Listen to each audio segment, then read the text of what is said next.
Next, we've heard before about countries incentivizing streamers like Netflix or Hulu to produce their content inside their borders, offering tax breaks and the like. And Netflix especially has been very aggressive about investing in production overseas, the better to find local talent that can create local content valued by local markets in, say, India, Portugal. But for the last 100 years or so, even as Hollywood has been dominant, most countries have always also had thriving local media production industries for their own TV and cinema markets. Now, streaming threatens that, because streaming is global. So, could this be the beginning of a trend to shore up local and regional media production? Canada has proposed to regulate global streamers like Netflix and Disney Plus in that country, requiring them to invest more than $800 million in Canadian content creators by 2023, quoting The Hollywood Reporter. The proposed amendments to the Federal Broadcasting Act will create a new online company category and, for the first time, regulate global media players active in the Canadian market.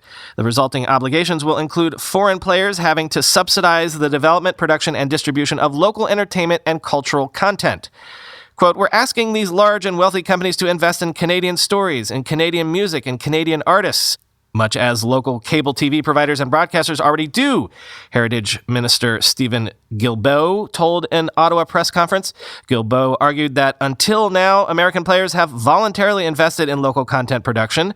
Quote, "Online broadcasters, web giants if you prefer, the Netflix, the Spotify, the Apple Music, the Amazon Prime of this world, need to be brought under Canadian regulation, and that's exactly what we're doing," he said. Netflix and Google are unregulated in Canada, unlike local broadcasters and cable players that contribute a share of their revenue to subsidize local TV production.